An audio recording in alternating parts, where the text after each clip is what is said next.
TLDM sahkan bot kedi perdana hilang di perairan Sedeli.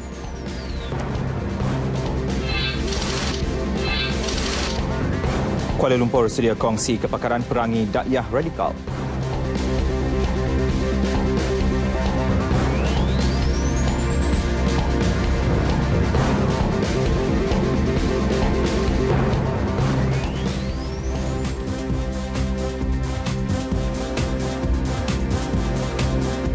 Baik saudara, Assalamualaikum dan salam satu Malaysia N5 untuk edisi hari ini, Isnin 22 Mei bersama saya Syuhaimi Muhammad.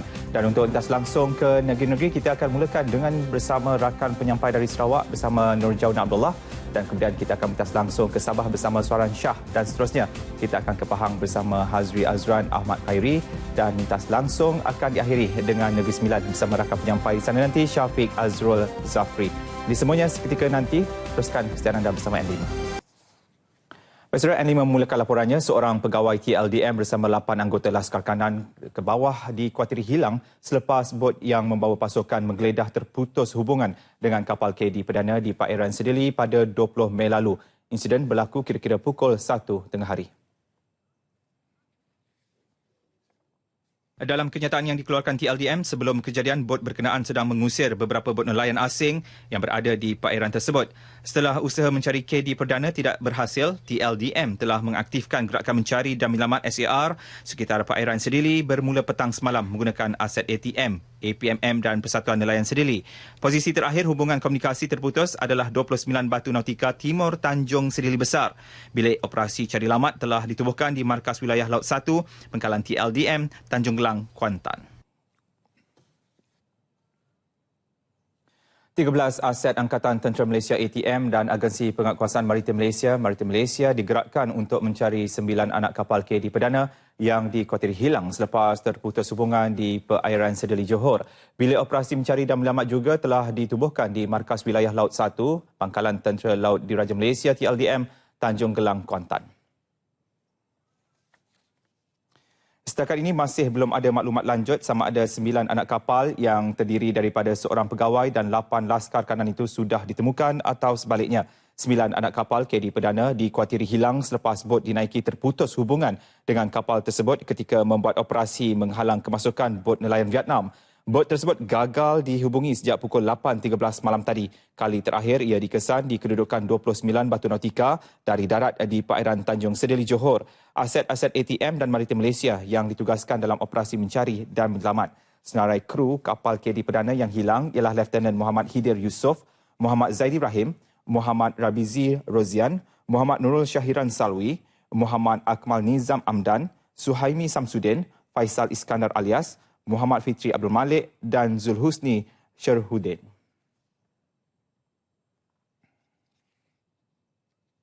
Tempoh reman 9 individu termasuk 2 ketua polis daerah dilanjutkan selama 5 hari bermula esok bagi membantu siasatan kes rasuah berhubung mengutip wang daripada pengusaha pusat judi haram dan rumah urut di Melaka. Perintah dikeluarkan Mahkamah Magistrate Putrajaya selepas membenarkan permohonan Suruhanjaya Pencegahan Rasuah Malaysia SPRM. Magistrate Nik Isfahani Tasnim Wan Abdul Rahman membenarkan tempoh reman ke atas kesemua suspek sehingga 27 Mei ini. Kesemua mereka sebelum ini direman 6 hari sejak 17 Mei lalu bagi membantu siasatan. Selain mereka, seorang lagi anggota polis berpangkat korporal dan seorang orang awam turut direman berhubung kes sama dalam prosiding berasingan. Kesemua suspek direman untuk membantu siasatan di bawah Seksyen 16 dan 17 Akta SPRM 2009. Penolong Pendaftar Tertinggi Mahkamah Magistrate Georgetown, Pulau Pinang, Ahmad Tajuddin Zain membenarkan SPRM mereman 5 hari 2 lelaki warga Bangladesh. Perintah dikeluarkan selepas kedua-dua suspek dipercayai cuba merasuah pihak berkuasa RM58. Kedua-dua mereka yang bekerja sebagai buruh binaan ditahan polis pagi semalam dalam satu sekatan jalan raya di Butterworth. Bagaimanapun, suspek dipercayai cuba memberi suapan RM58 kepada pihak berkuasa selepas gagal mengemukakan lesen menunggang motosikal. Siasatan dijalankan mengikut Seksyen 17-B Akta SPRM 2009.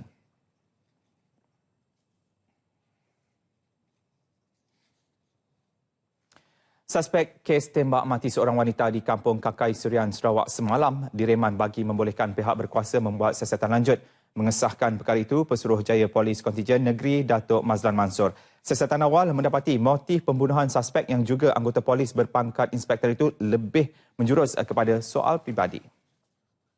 Dia ni sebenarnya dalam perjalanan selepas mesyuarat di kontijen di Kuching selesai ni, sewajarnya ialah over the weekend ni dia patutnya dah kembali bertugas ke Belaga lah, IPD dia tu. Ya. Dia ada kebenaran untuk menggunakan pistol, oleh kerana pergerakan dia daripada Belaga sehinggalah ke Kuching ni untuk demi keselamatan masing-masing lah. Ya. Ada kelulusan untuk menggunakan kebenaran untuk menggunakan kereta api.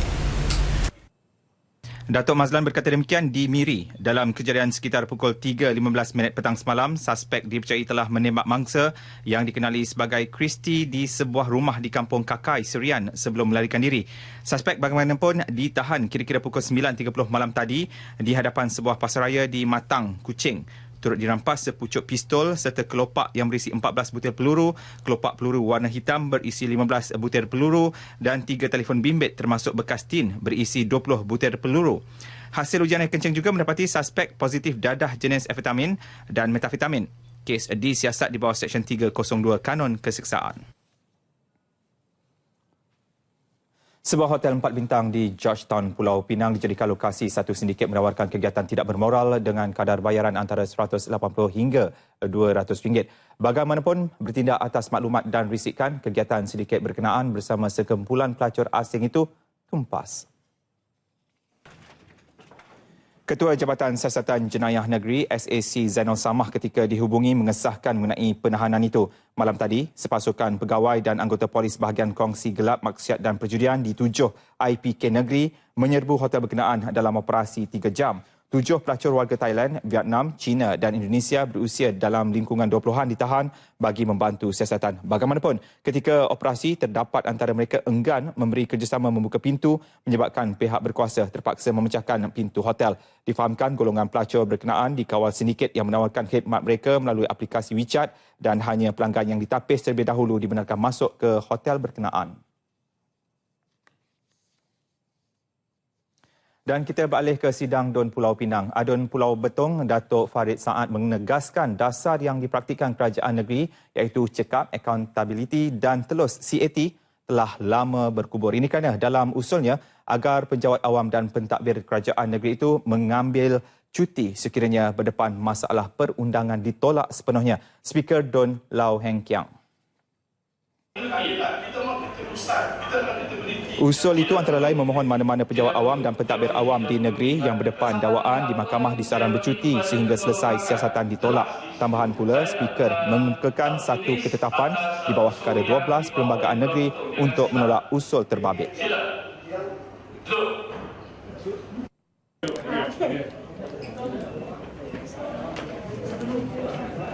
Dalam usul ini ada dua.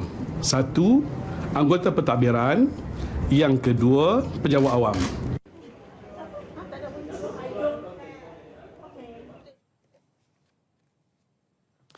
Perjanjian 13 perkara antara Kerajaan Persekutuan dan Kerajaan Negeri Sarawak dijayakan dalam suasana politik yang positif antara pemimpin. Itu antara paparan utama berita dalam Das Langsung Negeri Sarawak. Jadi teruskan saja bersama rakan penyampai Nur Jauna Abdullah untuk berita penuh. Silakan, Jauna. Terima kasih Suhaim Media Angkasa Puri. Assalamualaikum dan salam satu Malaysia. Proses penurunan kuasa yang bermula 20 Januari tahun lepas antara Kerajaan Negeri dan Kerajaan Persekutuan telah berjalan dengan lancar. Ketua Menteri Datuk Amar Abang Johari Tun Openg ketika sesi penggulungan kementeriannya di Persidangan Dewan Undangan Negeri Sarawak di Kuching berkata, fasa pertama melibatkan pemberian kuasa pentadbiran yang menjurus kepada perjanjian 13 perkara. Manakala fasa kedua melibatkan perlembagaan terutamanya mengenai isu-isu cari gali minyak, pelumbungan dan gas, undang-undang tanah dan hasil daripada tanah, kerja-kerja persekutuan dan negeri, pendidikan dan buruh dan perkhidmatan awam negeri. Sementara itu, kerajaan negeri telah diberi kelulusan untuk menubuhkan Bank Pembangunan Sarawak di BOS pada 31 Mac tahun ini. DBOS akan berperanan utama dalam pembangunan Sarawak, mencetuskan pembangunan ekonomi dan membiayai projek-projek strategik untuk kerajaan negeri. Selain itu, DBOS juga peneraju perbankan tempatan dalam penyediaan modal permulaan dan usaha niaga baharu, terutamanya dalam bidang ekonomi digital. Dewan juga dimaklumkan Sarawak memerlukan sekurang-kurangnya 5,000 menara telekomunikasi iaitu tambahan 3,800 menara untuk manfaat rakyat Sarawak yang tinggal di bandar serta di pendalaman. Ketika ini Sarawak hanya mempunyai 1,200 menara dan jumlah itu tidak mencukupi untuk liputan seluruh negeri. Sehubungan itu, kerajaan negeri telah memperuntukkan RM1 bilion untuk tujuan itu. Sementara itu, kerajaan negeri akan memperuntukkan RM10 juta setahun menerusi program perkampungan digital bermula tahun depan sebagai dana permulaan digital Sarawak untuk menggalakkan penyertaan masyarakat membangunkan negeri ke arah ekonomi digital. Dato' Amar Abang Johari Tun Openg yang juga Menteri Kewangan dan Perancang Ekonomi menyasarkan 100 buah projek permulaan diadakan sehingga penghujung 2018. Kerajaan telah menggubah pelbagai dasar dan program untuk meningkatkan taraf hidup masyarakat luar bandar. Menteri Pemodenan Pertanian Tanah Adat dan Pembangunan Wilayah, Dato' Amar Douglas Uga Embas berkata, untuk tujuan itu konsep pembangunan Tanah Hak Adat Bumiputera NCR yang merupakan usaha sama antara sektor swasta dan pemilik tanah NCR telah diperkenal dan dilaksanakan. Katanya pemilik tanah mendapat manfaat daripada model usaha sama sedia ada itu terutamanya melalui pengenalan skim bayaran insentif baharu pada 2015. Dato' Amar Douglas berkata demikian dalam ucapan penggulungan bagi kementeriannya di Dewan Undangan Negeri Sarawak di Kuching. Dewan juga dimaklumkan Lembaga Perbadanan Pemeliharaan Tanah Sarawak SALKRA komited untuk mempermudahkan penyukatan dan pengeluaran surat hak milik kepada setiap pesertanya. Setakat ini sebanyak 24,832 bidang tanah seluas 53,536 hektar yang melibatkan 19,410 orang peserta di semua kawasan pembangunan SALKRA di wilayah Bau, Lunduk, Serian, Sri Aman dan Seratuk telah disiasat dan disukat. Daripada jumlah itu, 11,502 bidang tanah seluas 21,562 hektar yang melibatkan 10,080 orang pemilik tanah NCR telah dikeluarkan surat hak milik tanah. Sementara itu, sebanyak RM80 juta telah diluluskan kerajaan negeri untuk pelbagai program dan projek di bawah bidang keberhasilan utama KRA bagi pemodenan dan pengkomersialan sektor pertanian di bawah transformasi sosioekonomi SET. Menurut Dato' Amar Douglas Uga Embas yang juga timbalan Ketua Menteri, peruntukan itu adalah untuk melaksanakan projek infrastruktur untuk 51 ladang, penubuhan 4 pusat pengumpulan, pemprosesan dan pembukusan CPPC, pembangunan tanaman untuk pekebun kecil dan juga projek industri lembu dan burung layang-layang. Industri minyak dan gas di Sarawak telah meraih banyak pencapaian teknikal sejak industri itu bermula di Miri lebih 100 tahun lalu. Timbalan Ketua Menteri merangkap Menteri Pembangunan Perindustrian dan Usahawan, Dato' Amar Awang Tengah Ali Hassan berkata, antara pencapaian tersebut ialah pelaksanaan sistem single boy mooring yang pertama untuk tujuan memuat dan memunggah minyak mentah telah berjaya dilakukan di luar pantai Miri pada 1960-an. Beliau menambah logik LNG terbesar di dunia di tapak tunggal pula ditemui pada tahun 1982 di Bintulu.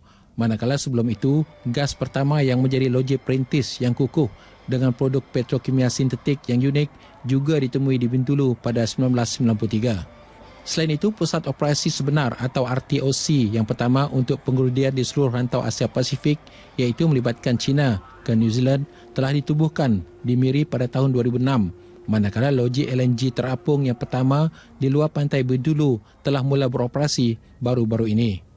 Dato' Amar Awang Tengah berkata industri minyak dan gas juga telah membentuk tenaga kerja yang berkeupayaan dan kompeten sehingga melahirkan ramai anak Sarawak yang berkemahiran untuk berkhidmat di dalam industri itu sama ada di peringkat tempatan maupun antarabangsa. Beliau berucap pada majlis menandatangani Memorandum Bersefahaman MOU antara sebuah syarikat milik penuh Bumiputera yang berpengkalan di Sarawak iaitu Aiman Expo Marine Sdn Bhd dengan 7 syarikat rakan kongsi dari industri minyak dan gas tempatan dan antarabangsa yang berlangsung di Kuching. MOU tersebut bagi menyediakan satu siri bidang perkhidmatan di dalam industri itu khususnya di Sarawak. Kementerian Sumber Manusia melalui Institut Keselamatan dan Kesihatan Pekerjaan Negara NIOSH telah mengambil inisiatif untuk memperkenalkan konsep keselamatan dan kesihatan pekerjaan OSH di sekolah dalam usaha mewujudkan persekitaran sekolah bebas kemalangan. Bercakap dalam satu sidang media di Serian, Menteri Sumber Manusia Datuk Seri Richard Riojaim memberitahu konsep tersebut memberi fokus terhadap tahap OSH di premis sekolah yang dilihat sebagai sebuah tempat kerja yang tertakluk kepada Akta Keselamatan dan Kesihatan Pekerjaan OSHA 1994. Tambahnya, di Sarawak khususnya di pedalaman masih terdapat sekolah-sekolah daif yang mengundang risiko kemalangan bukan sahaja kepada guru dan kaki tangan, malah juga pada pelajar serta pelawat. Terdahulu, Datuk Seri Richard merasmikan seminar pengurusan keselamatan dan pekerjaan di Sekolah Bahagian Serian di Dewan Masyarakat Serian. Turut hadir Pengerusi Lembaga Pengarah NIOSH, Tan Sri Lee Lam Tai. Sarawak sedang mempertimbangkan untuk membuka syarikat penerbangan milik kerajaan negeri. Ketua Menteri Datuk Amar Abang Johari Tun Openg berkata, walau bagaimanapun cadangan itu memerlukan kajian dari pelbagai sudut terlebih dahulu sebelum ia dimuktamadkan.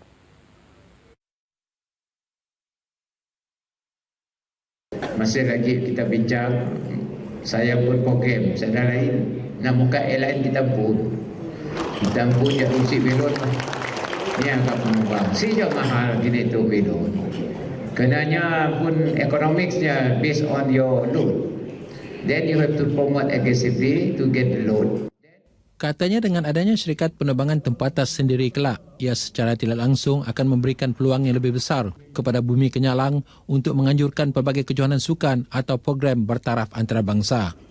Datuk Amar Abang Johari berucap di majlis penyampaian hadiah kejohanan golf Parlimen 194 Petrajaya Piala Datuk Seri Fadilah Yusof di Kuching. Pasukan dari kawasan Dewan Undangan Negeri Satok muncul johan keseluruhan. Menyentuh mengenai pembangunan di kawasan Parlimen Petrajaya, Ketua Menteri yakin kawasan itu akan berubah wajah dalam tempoh 8 tahun akan datang. Ini termasuk cadangan pembinaan sistem transit aliran ringan LRT dari Serian ke Damai yang akan turut mentasi kawasan Petrajaya sekaligus akan mengubah lanskap kawasan itu. Datuk Amar Abang Johari turut sekali lagi menegaskan kos pembinaan LRT tersebut tidak akan menggunakan reserve kewangan negeri, sebaliknya menggunakan model kewangan yang lain. Lita Motocross Miri perlu dimanfaat sepenuhnya sebagai lokasi sukan pemotoran ekstrim di Kepulauan Borneo dengan kemampuan Lita itu menganjurkan lebih banyak kejohanan bertaraf antarabangsa.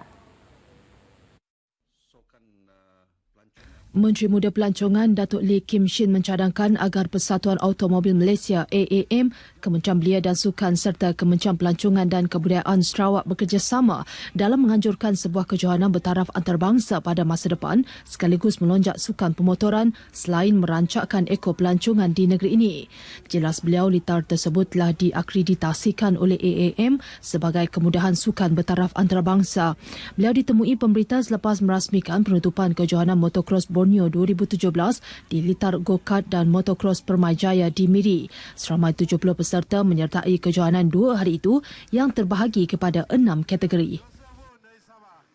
Setakat ini dahulu berita dari Sarawak untuk N5 petang ini. Untuk berita seterusnya kembali bersama Suhaimi di Angkasa Puri. Baik, terima kasih Nur Jauna langsung dari Kuching, Sarawak, dan kita balik ke laporan seterusnya. Malaysia bersama lebih 50 negara Islam dalam sidang kemuncak di Riyadh menghantar isyarat kepada dunia bahawa negara-negara Islam bersatu memerangi keganasan. Perdana Menteri menegaskan dunia perlu diingatkan bahawa pemimpin Islam yang menghadiri sidang kemuncak itu sepenuhnya mengutuk keganasan dan ekstremisme. Dalam ucapannya ketika sidang kemuncak negara Islam, Arab dan Amerika, Datuk Seri Najib berkata dunia tidak perlu ragu kerana semua negara Islam berdiri bersama dengan masyarakat antarabangsa menentang keganasan. The world needs to be reminded that the Muslim nations present today completely condemn terrorism and violent extremism. The world should have no doubt that we stand collectively with the international community in the fight to eradicate this global menace. Beliau turut menzahirkan penghargaan kepada Raja Arab Saudi Raja Salman Abdul Aziz Al Saud kerana inisiatif penting menganjurkan sidang kali ini. Datuk Seri Najib antara 5 pemimpin Islam yang berucap pada sidang ini termasuk Raja Jordan Raja Abdullah Al Husain, Presiden Mesir Abdul Fattah Al Sisi dan Presiden Indonesia Joko Widodo. Datuk Seri Najib turut menyatakan kesediaan Kuala Lumpur berkongsi kepakaran seperti yang pernah dijayakan sebelum ini. Antara pencapaian besar yang dicapai Malaysia dalam usaha memerangi penyebaran dakwah radikal adalah melalui penubuhan pergerakan kesederhanaan global di PBB pada 2010. Hasilnya, program pemulihan dan radikalisasi telah berjaya mencapai kadar 95% penyembuhan banduan yang terlibat keganasan. 15, Malaysia and the United States work to establish the Digital Strategic Communications Division to counter the negative messaging of terrorism. We have worked with Australia to stop the flow of funding for terrorist groups, with the UK and France in 7 flagship areas, which include cyber terrorism, as well as youth and the path to terrorism. Penubuhan Pusat Keamanan Antarabangsa Raja Salman di Malaysia juga menjadi mercu tanda baharu dalam usaha membantras ekstremisme. Ia akan mula beroperasi bulan depan selepas pelancaran oleh Timbalan Putera Mahkota Arab Saudi. Di luar sidang kemuncak negara Islam Arab dan Amerika Syarikat, Datuk Seri Najib mengadakan pertemuan bilateral dengan Perdana Menteri Libya Fayez Al-Siraj. Pertemuan membincangkan pengukuhan hubungan Kuala Lumpur-Tripoli. Hadir sama Menteri di Jabatan Perdana Menteri Datuk Seri Jamil Hil Bahrom dan Duta Besar Malaysia ke Arab Saudi Datuk Zainul Rahim Zainuddin. Datuk Seri Najib turut mengadakan pertemuan dua hala dengan Perdana Menteri Bangladesh Sheikh Hasina. Pertemuan bagi memperkukuh hubungan dua hala. Mengiringi Perdana Menteri ialah Menteri Pertahanan Datuk Seri Hishamuddin Tun Hussein.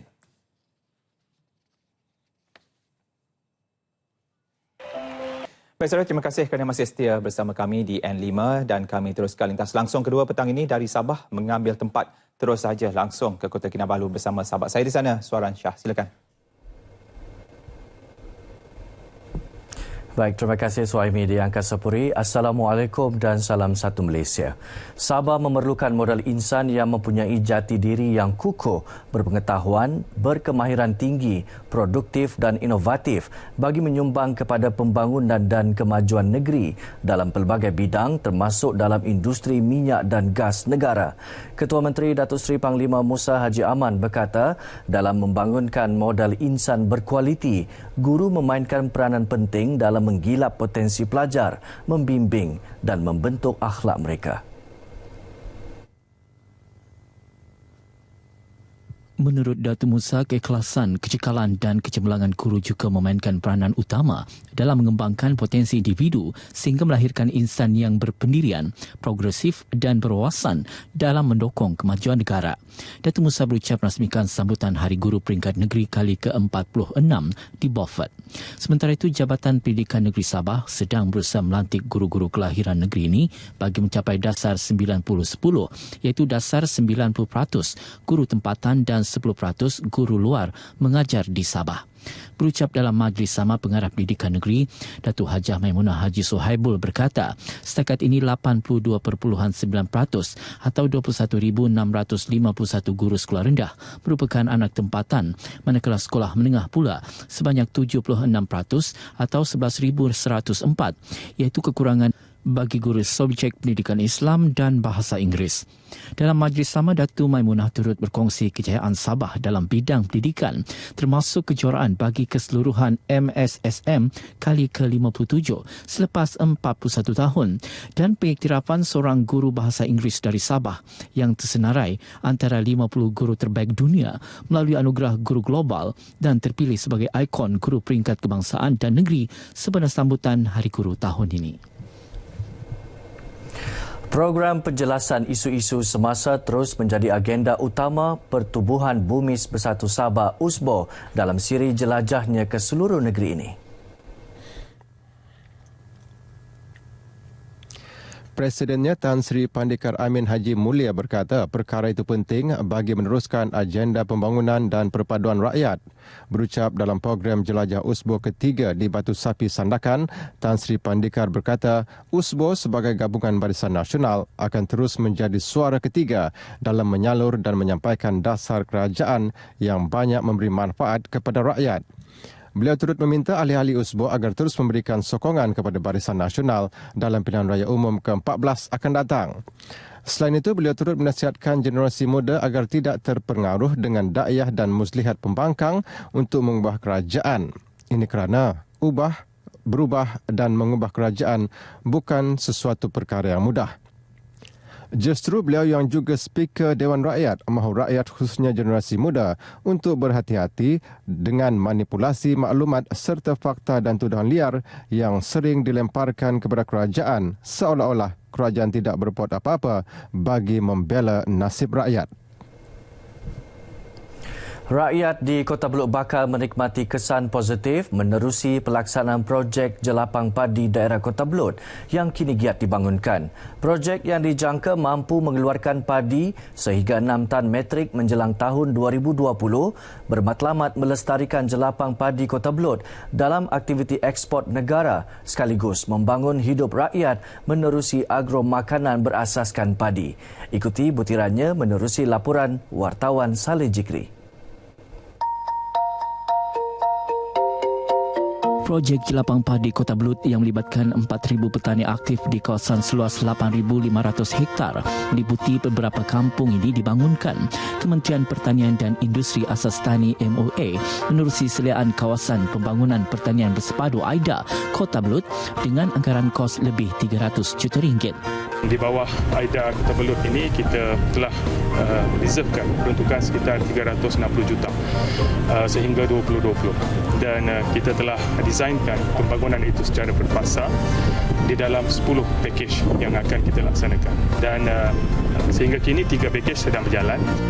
Projek yang menggabungkan teknologi syarikat tempatan, agrosemai dan teknologi Alco dari Jepun ini berupaya meningkatkan hasil keluaran padi daripada 3.5 tan metrik sehektar kepada 6 tan metrik semusim sekaligus menjana pendapatan petani sehingga mencecah lebih RM2,000 sebulan. Memperbanyakkan anak pokok padi ini akan tumbuh dengan lebih subur lagi lah. Satu kerana penyediaan sawah tu sendiri sudah cantik, jadi pertumbuhan sawah rata, air yang masuk pun rata, jadi anak pokok ni mendapat bekalan air, bekalan baja secara seragam. Jadi bila seragam, jadi kita dapat pertumbuhan seragam dan hasilnya pun akan meningkat. Ternyata projek jelapang padi Kota Beluk satu inisiatif yang dinanti-nantikan petani tempatan. Gembiralah dan terharu apabila mendapat berita ini untuk kemudahan dan untuk kemajuan di Kampung Haba ini, khusus kawasan daerah Kota Beluk. Perataan ini dilaksanakan bahwa kami dapat meningkatkan lagi penghasilan padi kami dengan kerjasama daripada Serikat Jepun untuk perataan tanah yang dilaksanakan di kampung kami. Generasi yang akan datang tuh lebih mengetahui tentang pertanian yang lebih generasi yang lebih tinggi, lebih berminati lah. Pelaksanaan projek jelapang padi Kota Beluk turut membawa kemajuan infrastruktur lain seperti sistem pengairan sawah yang sistematik dan penerapan jalan raya kampung selain memberi peluang pekerjaan kepada penduduk setempat. Projek jelapang padi Kota Beluk yang bernilai lebih RM300 juta ini merupakan usaha ataupun manifesto kerajaan dalam memperkasakan industri pertanian khususnya di negeri Sabah ini, terutama sekali penduduk luar bandar yang mengusahakan bidang pertanian seperti sawah padi. Dan selain itu, ia sekaligus memperkasa pembangunan daerah Kota Beluk yang bukan saja terkenal dalam bidang pertanian, malah juga sektor pelancongan. Saleh Jikri bersama juru kamera Roslia Gondela untuk Berita TV1. Dan berita dari Sabah untuk petang ini teruskan dengan Suami Muhammad di Angkasa Puri. Silakan. Baik, terima kasih suara langsung dari Kota Kinabalu dan kita beralih ke laporan seterusnya. Perdana Menteri dijadual melancarkan laporan tahunan program Transformasi Negara NTP 2016 esok. Sejak dilaksanakan pada 2010, NTP telah berjaya meletakkan ekonomi Malaysia pada landasan tepat dan berdaya tahan berpandukan 5 petunjuk besar. Kita imbas kembali 5 petunjuk besar kejayaan NTP.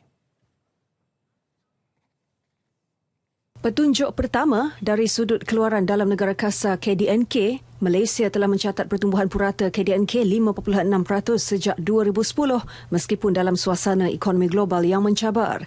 Malahan tahun 2015, Malaysia merupakan antara negara yang mencatatkan pertumbuhan terbaik di ASEAN.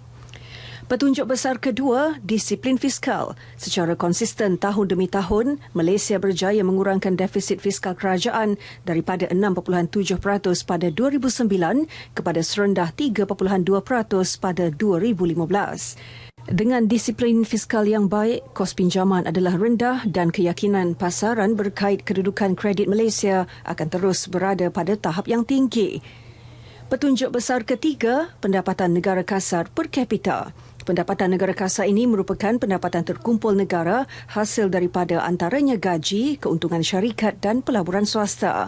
Berbanding tahun 2010, pendapatan negara kasar per kapita sekitar RM28,000 meningkat 30% kepada lebih RM36,000 pada 2015. Petunjuk besar keempat, Malaysia terus mencatat lebihan dagangan iaitu nilai ekspor melebihi nilai import untuk bulan ke-220 berturut-turut yang dihitung sejak November 1997. Malah sejak tahun 2010, Malaysia mampu mengekalkan prestasi ini di bawah NTP. Pada Februari 2016 sahaja, lebihan ekspor daripada import Malaysia adalah sebanyak RM7.5 bilion. Dan petunjuk besar kelima, pengiktirafan badan-badan dan agensi-agensi penarafan luar negara terhadap Malaysia. Antaranya laporan Ease of Doing Business oleh Bank Dunia, Malaysia berada di kedudukan ke-21 pada 2010 dan telah naik ke tangga ke-18 pada 2015. Bagi Global Competitiveness Report oleh World Economic Forum pula, Malaysia berada di tangga ke-26 pada 2010, melonjak ke tangga ke-18 pada 2015. Negara juga berada di tangga ke-9 dan menjadi satu-satunya negara pasaran baru muncul yang tersenarai dalam kedudukan 10 teratas bagi Financial Market Development oleh World Economic Forum Global Competitiveness Ranking 2015 hingga 2016. Bagi mengetahui kejayaan terkini program transformasi negara, ikuti siaran langsung pelancaran laporan tahunan 2016 oleh Perdana Menteri pada Selasa 23 Mei 8.30 malam di TV1. 15,000 syarikat di Pulau Pinang yang telah mendaftar cukai barang dan perkhidmatan GST dipantau melalui operasi Custom Blue Ocean Strategi CBOS 3.0. Timbalan Ketua Pengarah Kastam Bahagian Perkastaman dan GST, Datuk Zulkifli Yahya berkata, operasi secara besar-besaran sehingga Khamis ini bakal meneliti pembayaran GST dan pengurusan akaun oleh syarikat sama ada mematuhi undang-undang atau tidak. Operasi memberi tumpuan kepada restoran, kedai perkakasan, kedai runcit, farmasi dan pengedaran kenderaan. Bos ini, dia telah menguatkuasakan satu peruntukan di mana dan kalau kita dapati syarikat-syarikat ini tidak membayar cukai dengan betul, salah ikrar dalam laporan GST 03 itu, maka kita akan nasihatkan mereka buat pembetulan. Kita bagi tempoh 30 hari kepada syarikat-syarikat ini untuk mereka buat correction lah. 40%. Beliau ditemui sebelum melancarkan CBOS 3.0 peringkat negeri Pulau Pinang di Pejabat Jabatan Kastam Diraja Malaysia JKDM Pulau Pinang di seberang Perai. Baik saudara, seterusnya kita bersama rakan penyampai Muhammad Hazri Azran Ahmad Khairi di Kuantan, Pahang untuk mengetahui laporan lintas langsung yang seterusnya dan telah pun kita sediakan ini. Jadi kita terus saja ke Kuantan. Terima kasih Suhaimi di Angkasa Puri. Pantai hiburan Rompin sedang dinaik taraf bagi merancangkan aktiviti pelancongan dan mengindahkan kawasan sekitarnya. Menurut Pegawai Daerah Rompin, Datuk Muhammad Zulkifli Hashim, pelaksanaan yang meliputi 5 fasa itu dilakukan dengan kerjasama Majlis Daerah Rompin MDR dan Majlis Pembangunan Wilayah Ekonomi Pantai Timur ECERDC.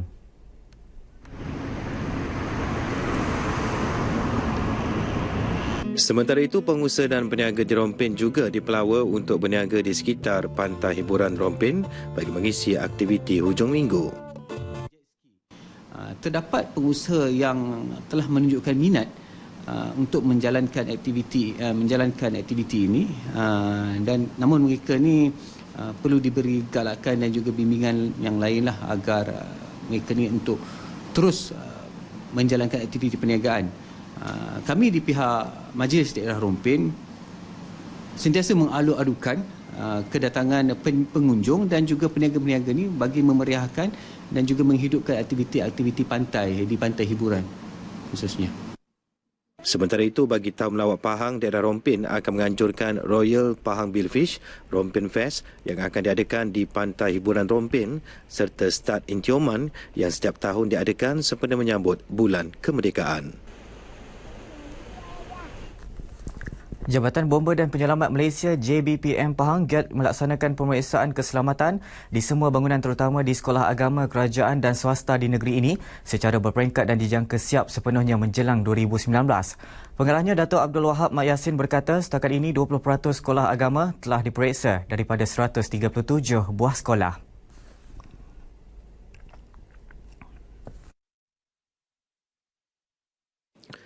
Jelasnya hasil pemeriksaan mendapati sebahagian daripada bangunan sekolah memerlukan pengubahsuaian bagi meningkatkan ciri-ciri keselamatan.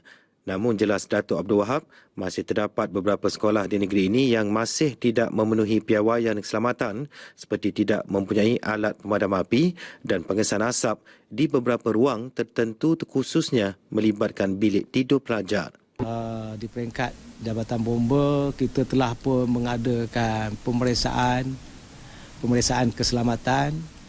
Kita juga telah mengadakan kempen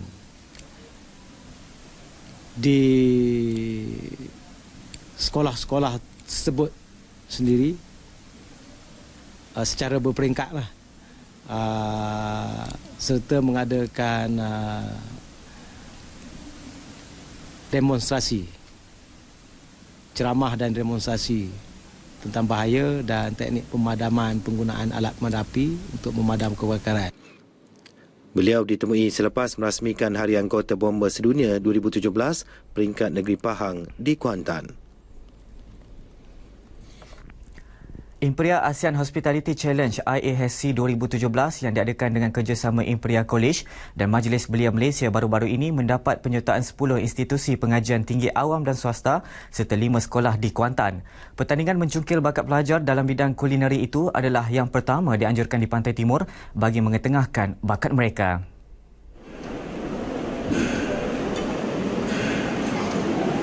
Pengerusi bersama IAHC 2017 Muhammad Badrul Zaman Musa berkata, program tersebut diadakan mempromosikan bidang perhotelan sebagai pilihan kerjaya yang menguntungkan tidak kira bagi pelajar aliran perdana dan khas.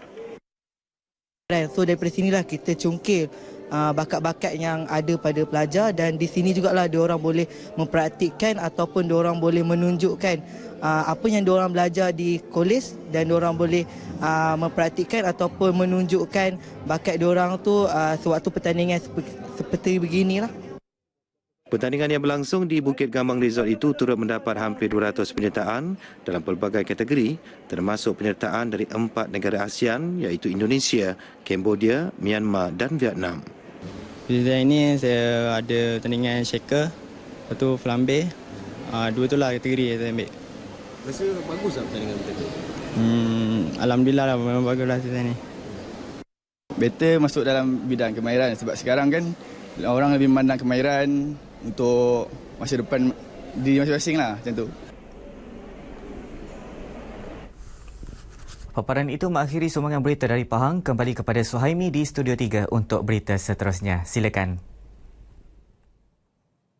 Baik, terima kasih Hazri dan kita balik ke lintas langsung terakhir petang ini. Ledakan teknologi maklumat antara faktor yang mengubah amalan membaca dalam kalangan rakyat Malaysia. Justru itu, pelbagai inisiatif dilaksanakan di Negeri Sembilan dalam memupuk kembali budaya membaca generasi masa kini. Dan laporan itu mengisi perkembangan lintas langsung dari Negeri Sembilan dan kita terus saja bersama Syafiq Azrul Zafri yang telah bersedia di studio berita Kompleks Penyiaran Tuanku Muhammad Seremban. Teruskan Syafiq.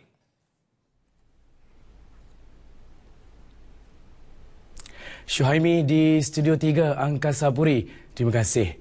Wartawan Nur Julizan Muhammad Zain dalam laporan mengenai budaya membaca telah menyatakan masyarakat kini lebih terdedah dengan bentuk hiburan digital selain peranti elektronik. Menyedari budaya membaca sebagai jambatan ilmu, peranan ibu bapa dituntut untuk terus seiring dengan tanggungjawab golongan pendidik dalam menyemarakkan semangat membaca generasi muda.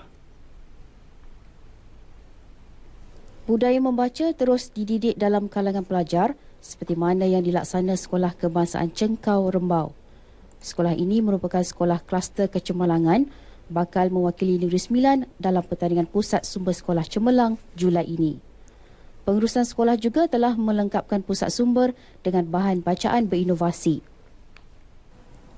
Untuk memperlengkapkan pusat sumber sekolah untuk pertandingan ini, kami telah berusaha bersungguh-sungguh menambah baik apa yang sedia ada dan dengan bantuan dari pelbagai pihak.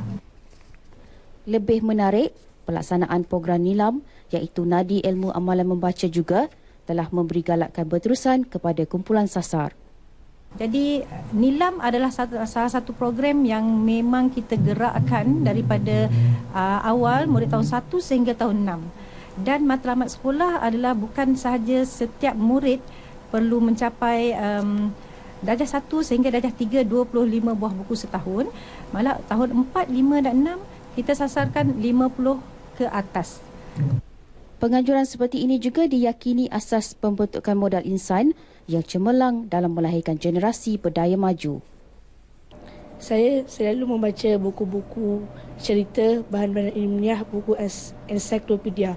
Saya juga minat membaca secara online di internet. Saya minat membaca kerana membaca merupakan jambatan ilmu. Dengan membaca, kita dapat menambah ilmu pengetahuan dan mengetahui perkembangan di seluruh negara. Budaya membaca perlu disemai dalam kalangan masyarakat di negara ini. Justru semua pihak wajar melaksanakan tanggungjawab memupuk minat membaca bagi melahirkan generasi berwawasan yang merupakan aset penting dalam pembangunan negara. Program Nilam yang diperkenalkan Kementerian Pelajaran telah ditambah baik bagi diadaptasikan dalam keperluan pembelajaran abad ke-21. Ketua Unit Perkhidmatan Sumber Pendidikan Bahagian Teknologi Pendidikan Negeri, Anita Muhammad Tamim mengakui format bahan bacaan bagi program ini tidak hanya tertumpu kepada bahan bacaan secara fizikal. Untuk pengetahuan, sebenarnya Nilam yang ditambah baik di Negeri Sembilan khususnya telah mula beroperasi seawal Januari 2017 dan ianya sedang melalui tempoh percubaan yang mana pada tahun 2018 nanti kita seluruh Malaysia termasuk Negeri Sembilan akan melaksanakan Nilam yang ditambah baik secara keseluruhan sepenuhnya. Jelasnya, dari segi penilaian pula, program ini berbeza dari penganjuran sebelumnya iaitu bakal dianugerahkan Nilam Jauhari mengikut peringkat gangsa, perak, emas dan nilam. Di Negeri Sembilan sahaja, 475 sekolah terlibat dalam program ini. Dan bagi memperkasa program Nilam, Jabatan Pendidikan Negeri bekerjasama dengan Bahagian Teknologi Pendidikan Negeri Sembilan.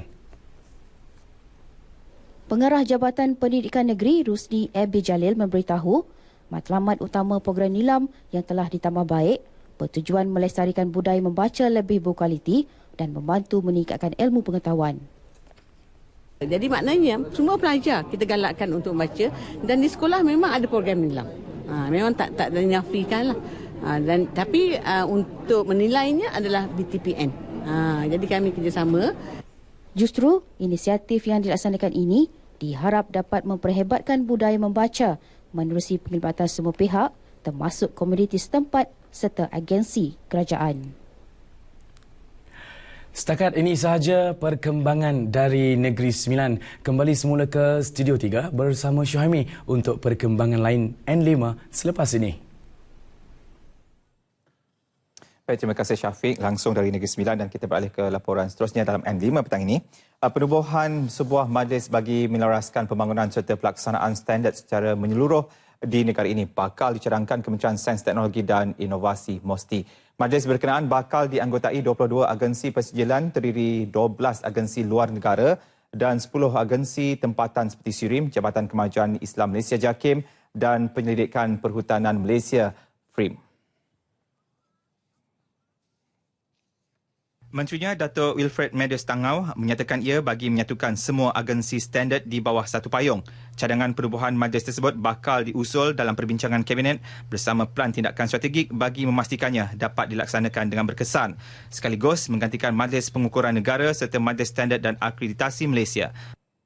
Ekosistem standard di negara kita yang lebih mantap, lebih kukuh supaya hal-hal yang berkaitan dengan keyakinan. To develop trust and confidence. Dengan adanya majlis ini, ia dapat meningkatkan kesedaran pihak industri untuk melihat kepentingan standard yang dapat memberi nilai tambah terhadap produk masing-masing. Terdahulu, beliau merasmikan bengkel pemodenan infrastruktur peringkat kebangsaan melibatkan 68 peserta daripada 15 negara termasuk Myanmar, Bangladesh dan Filipina di Bandar Hilir, Melaka. Pengeluar sarung tangan getah Petropolymer Sdn Bhd merancang melabur $300 juta Amerika untuk membuka sebuah kilang getah akrilonikelail NBR di Pengerang Kota Tinggi, Johor. Ketika ini, bahan tersebut perlu diimport dari Taiwan dan Thailand untuk pembuatan sarung tangan getah. Syarikat berkenaan menandatangani perjanjian dengan sebuah syarikat milik Kerajaan Negeri Permodalan Darul Takzim PDT untuk menembusi potensi pelaburan bahan NBR. Ketua Eksekutif PDT Lokman Abu Bakar menyatakan potensi itu dilihat tinggi melalui pembangunan bersepadu penapisan minyak dan petrokimia rapid. Kalau dulu kita semua pure rubber kan, ataupun sekarang ni yang kita gunakan dalam medical dan juga dalam gloves ni, production of gloves ni adalah synthetic rubber. Dia lebih tahan dan lebih durable lah, lebih tahan lama kan. So raw material ni yang ada dekat Pengerang lah. Besok by the time dia dah pelan daripada Petronas dah siap, so itu yang kita perlu take advantage. Beliau berkata demikian selepas majlis MOU antara kedua-dua syarikat tersebut di Johor Bahru. Pembangunan kilang itu melibatkan 2 fasa yang dijangka siap keseluruhannya pada 2020. Fasa pertama akan dibangunkan di kawasan keluasan 150 ekar yang melibatkan pelaburan $150 juta Amerika dan dijangka mampu menghasilkan pengeluaran 100,000 tan metrik. Angka itu dijangka terus meningkat dengan melihat kepada permintaan semasa yang tinggi daripada syarikat-syarikat pengeluar sarung tangan getah. Sasaran ekspor produk sarung tangan getah termasuk sarung tangan getah perbuatan ke Amerika Syarikat dan Eropah masing-masing 40% dan 20% lagi Asia Pasifik. Kementerian Pelancongan dan Kebudayaan menerusi Jabatan Kebudayaan dan Kesenian Negara JKKN meneruskan tradisinya dengan menganjurkan program Iftar at KL 2017. Program bakal diadakan setiap hujung minggu, Sabtu dan Ahad sepanjang Ramadan. Menurut Timbalan Menterinya, Datuk Mas Ermiyati Samsudin, Iftar at KL 2017 merupakan satu program kegiatan kerohanian dan kesenian Islam yang dapat memupuk nilai-nilai murni. Berdasarkan sambutan tahun lepas apabila menerima lebih 82,000 orang, tahun ini pihaknya menyasarkan 100,000 pengunjung dalam dan luar negara akan hadir.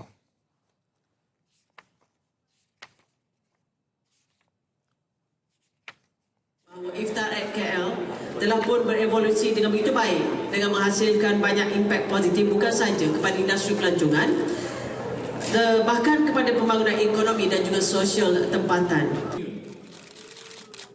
Beliau berkata demikian dalam satu sidang media khas pelancaran Iftar at KL 2017 di Putrajaya. Jelas Datuk Mas Ermiyati, 16 pengisian aktiviti akan dilaksanakan berbanding 14 komponen tahun lalu.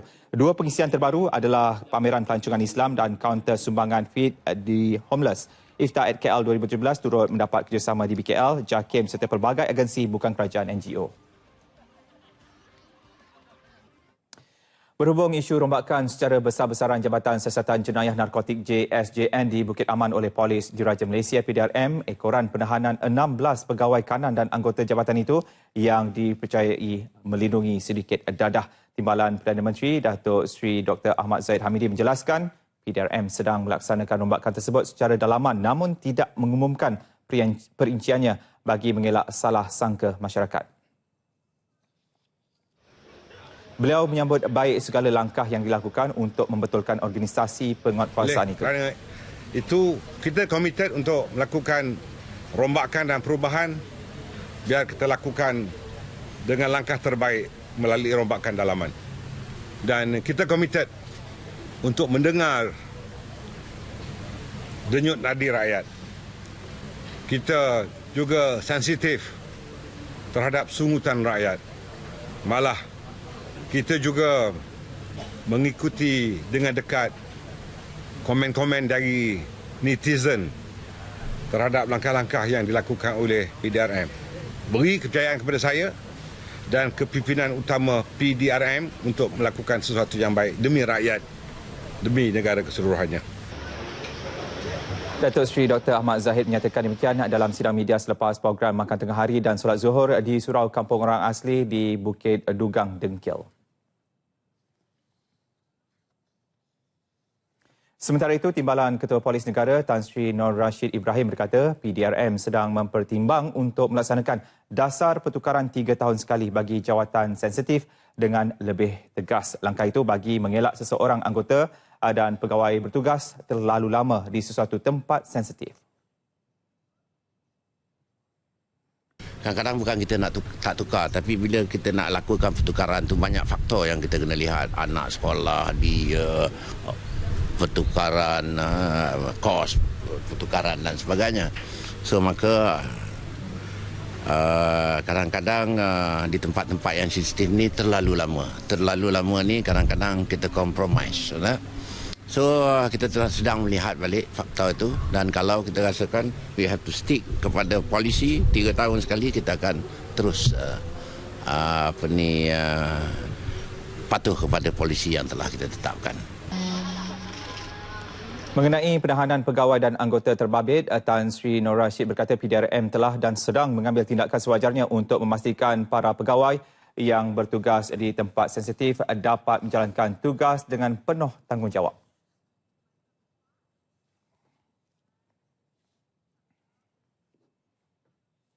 Sebuah keluarga hilang tawa gembira selepas ketua keluarga yang menjadi tempat bergantung koma akibat terlibat dalam kemalangan lari 17 Mei lalu. Serentak dengan insiden terbabit, isteri mangsa yang merupakan seorang suri rumah tidak mampu membayar bil hospital, malah perlu menanggung persekolahan anak-anak dan kini terhimpit dengan bayaran sewa rumah yang tertunggak. Mengimbas kembali kemalangan yang berlaku, Rohayati Abdul Jalil, 39 tahun berkata suaminya Rizwan Sulaiman, 39 tahun, ketika itu menunggang motosikal dalam perjalanan pulang dari tempat kerja ke rumah untuk makan tengah hari telah dilanggar sebuah motosikal lain yang tiba-tiba masuk ke simpang di hadapan sebuah kilang di Parit Sulong, Batu Pahat. Suaminya mendapat rawatan awal di Hospital Sultanah Nora Ismail, Batu Pahat sebelum dirujuk ke Hospital Sultanah Aminah, Johor Bahru untuk pembedahan membuang darah beku di kepalanya. Dan hari ini pula suaminya baru selesai menjalani pembedahan menebuk leher untuk memasukkan alat pernafasan. Pasangan ini mempunyai 4 anak berusia antara 12 tahun hingga 14 bulan serta menyewa sebuah rumah di Parit Maimun, Parit Sulong, Batu Pahat dengan kos RM200 sebulan. Buat masa ini, 3 anaknya tinggal bersama kakaknya di Batu Pahat kerana bersekolah dan Rohayati menumpang di rumah abang iparnya di Johor Bahru bagi memudahkannya berulang alik ke HSA untuk melawat suaminya. Sementara itu, abang kepada Rizwan, Azhar Sulaiman berkata adik-beradik turut menghulurkan bantuan namun tidak dapat membantu banyak kerana masing-masing mempunyai keluarga sendiri yang perlu disara. Sebab dia tak kerja, anak kecil-kecil nak hantar sekolah, ambil sekolah kan. Jadi mintalah mana-mana pihak yang boleh beri bantuan kan kepada keluarga adik saya ni kan. InsyaAllah Allah saja yang boleh membantu semua. Harap sangatlah. Bagi yang bersimpati, hulurkan bantuan kepada Rohayati Abdul Jalil di nombor akaun Maybank 1514-271-87695 atau menghubunginya di talian 011-3523-740 atau abangnya Azhar di talian 012-7300-894. Dan saudara, untuk mengetahui laporan cuaca terkini dan ramalan untuk hari esok, kita ke Map Malaysia bersama pegawainya Nur Farhana Abdul Halim. Baik, terima kasih rakan penyampai di Angkasa Puri. Assalamualaikum dan salam satu Malaysia. Masih lagi bersama saya Farah Halim dari Map Malaysia untuk info cuaca pada petang ini. Seperti biasa, kita mulakan info cuaca terkini dengan melihat paparan carta angin. Corak tiupan angin kini masih lagi didominasi dari arah barat daya menuju ke rantau negara kita dengan kelajuan yang agak sederhana sekitar 20 ke 30 km sejam. Namun begitu, tiupan angin kencang 40 ke 50 km sejam dan juga ketinggian ombak yang boleh mencecah sehingga 3.5 meter kini sedang berlaku di sekitar kawasan perairan Phuket. Namun begitu, Map Malaysia telah mengeluarkan amaran terperingkat kategori pertama bagi kawasan perairan terbabit yang dijangkakan akan berkuat kuasa sehingga 23 Mei 2017. Keadaan angin kencang dan laut bergelora ini berbahaya kepada semua aktiviti-aktiviti bot-bot kecil, rekreasi laut dan juga sukan laut. Seterusnya kita beralih ke paparan imej satelit untuk melihat keadaan cuaca semasa. Dapat diperhatikan pada ketika ini terdapat kelompok awan aktif yang dicerap yang berwarna merah yang lebih tertumpu di sekitar kawasan perairan Phuket yang boleh memberikan keadaan cuaca lembap dan boleh mengakibatkan hujan serta ribut peti di kawasan perairan terbabit. Seterusnya kita beralih ke paparan imej gema radar untuk melihat tinjauan cuaca dengan lebih terperinci. Hujan beserta ribut peti dapat diperhatikan di sekitar negeri-negeri utara semenanjung Malaysia dan juga di sekitar negeri Pahang dan juga negeri Terengganu yang dijangkakan akan mula reda menjelang awal malam nanti. Seterusnya beralih ke negeri Sabah dan Sarawak pula. Di negeri Sabah dan Sarawak dapat diperhatikan di sekitar bahagian Kudat dan juga Sandakan, hujan kini sedang aktif berlaku. Manakala di sekitar negeri Sarawak pula, hujan beserta ribut peti di dua bahagian di sekitar pedalaman negeri Sarawak. Sekian saja info cuaca untuk petang ini. Sebelum berpisah, kita lihat ramalan cuaca bagi bandar-bandar utama di seluruh Malaysia sepanjang malam nanti. Saya Farah Halim. Assalamualaikum.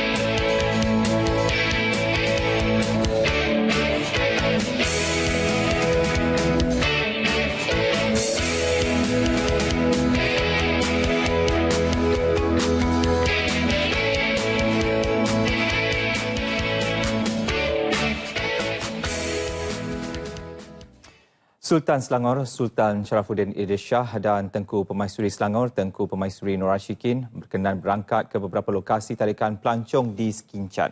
Visual itu menutup N5. Saya Suhaimi Muhammad. Assalamualaikum dan salam satu Malaysia.